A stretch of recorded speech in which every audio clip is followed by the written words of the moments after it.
माननीय supreme court जो है वो इस फैसले को बदलें। सुप्रीम कोर्ट पर, दुनिया के सुप्रीम कोर्ट पर जनता की जनविश्वास उठ जाए। ये मोनोक्रेसी नहीं है, ये कैपिटलिज्म नहीं है, ये रॉयलिस्ट नहीं है, ये डेमोक्रेसी है। कि मलाई खाने वाला एक ही जात अभी एशिया में हावी है। सुप्रीम कोर्ट ने जो फैसला लिया है ये सुप्रीम कोर्ट का न्याय नहीं है।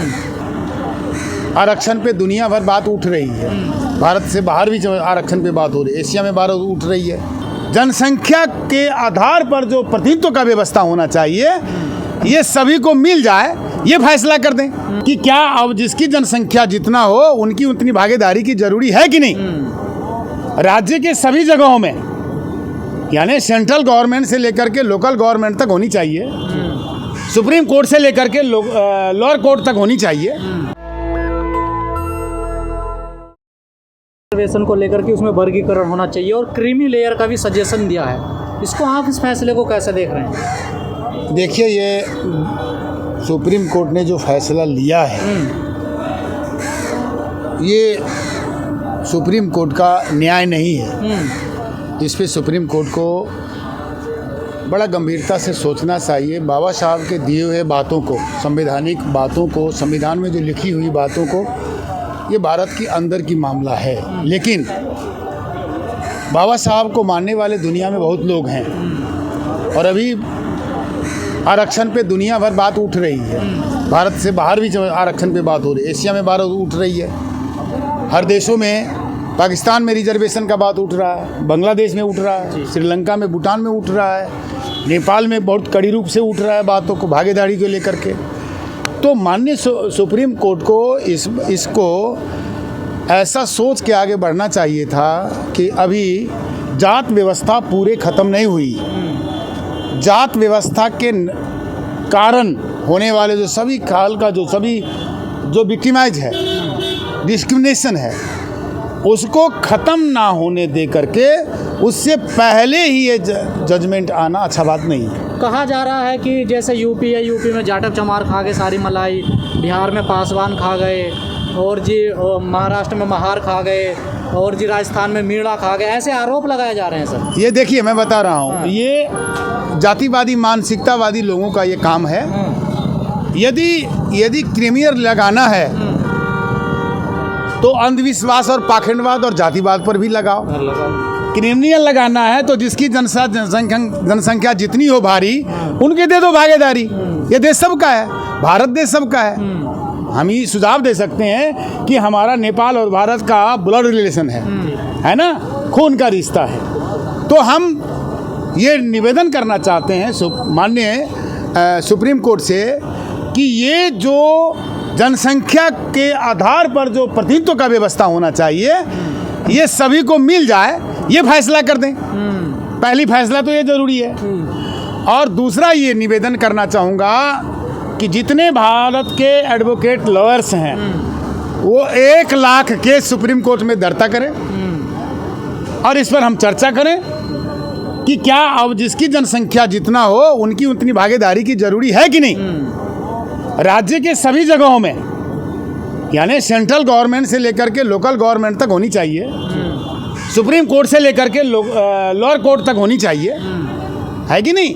ये इशू आपने आगे ला दिया है। तो ये मेरा मानना है, मैं निवेदन करूंगा कि माननीय सुप्रीम कोर्ट जो है वो इस फैसले को बदलें, और नहीं बदलेंगे तो भारत के और दुनिया के अम्बेडकरवादी जो लोग हैं, जो अम्बेडकरवाद को मानते हैं, उनके दिल में बहुत बड़ा चोट लगेगा और उनको दिक्कतें बढ़ जाएगी। इसीलिए शांति बनाए रखने के लिए अभी ये फैसला आना ठीक नहीं है। और मुझे लगता है भारत सरकार इस पे संगीन ले लिया है और भारत सरकार इसको कार्यान्वयन नहीं ना करेंगे, मुझे लगता है। नहीं, उन्होंने कहा कि हम इसको लागू नहीं करेंगे। हाँ, पर बहुत अच्छा बात फैसला तो लागू हो गया ना सर। सुप्रीम कोर्ट ने जो फैसला सुनाया तो कानून बन जाता है ना। देखिए, ये मैं बता रहा हूँ, सुप्रीम कोर्ट कानून बनाते ये न हो जाए कि सुप्रीम कोर्ट पर, दुनिया के सुप्रीम कोर्ट पर जनता की जनविश्वास उठ जाए। ये डेमोक्रेसी है, ये मोनोक्रेसी नहीं है, ये कैपिटलिज्म नहीं है, ये रॉयलिस्ट नहीं है, ये डेमोक्रेसी है, और वो बाबा साहब का डेमोक्रेसी है जिन्होंने जीने को सिखाया है सबको। सबको हक, सम्मान, इज्जत, प्रतिष्ठा यानी मान मर्यादा सबको दिलाया है। मैं सुप्रीम कोर्ट का सम्मान करता हूँ। मैं दूसरे देश का नागरिक हूँ, लेकिन फिर भी बाबा साहब का फॉलोअर हूँ। मैं भी एक कानून का विद्यार्थी रहा हूँ, तो मैं भी ये रिक्वेस्ट करना चाहता हूँ। भारत में तो सर कॉलेजियम सिस्टम है ना, उस पर भी सवाल खड़े हो रहे हैं ना। जजों की नियुक्ति कोई परीक्षा देकर तो नहीं होती है, या तो खुद ही चुन लेते हैं अपने आप को। इसीलिए तो जनसंख्या अनुपात कर दो। हाँ। सुप्रीम कोर्ट कर देना ही है, और प्राइम मिनिस्टर कहे कि आपकी फैसला बहुत अच्छा आया है, हम इसको सम्मान करते हैं, कर दे। क्रिमिनल वहीं से शुरू कर दे, क्यों नहीं करते आप? पहले सुप्रीम कोर्ट से क्रिमिनल शुरू हो, नहीं, पीएम से, राष्ट्रपति से सुप्रीम शुरू हो जाए, पहले संसद से शुरू हो जाए क्रिमिनल, और सुप्रीम कोर्ट में हो जाए। तो उसका मानक क्या होगा ना, क्रिमिनल की बात तो हो। इसका ये है कि मलाई खाने वाला एक ही जात अभी एशिया में हावी है। एशिया के अंदर एक जात मलाई खा रहे हैं, और दूसरों को मलाई का सेंस भी आ रही है, स्मेल आ रही है, तो उसको वहाँ से वंचित करने चाह रहे हो आप लोग, वंचित कर रहे हो।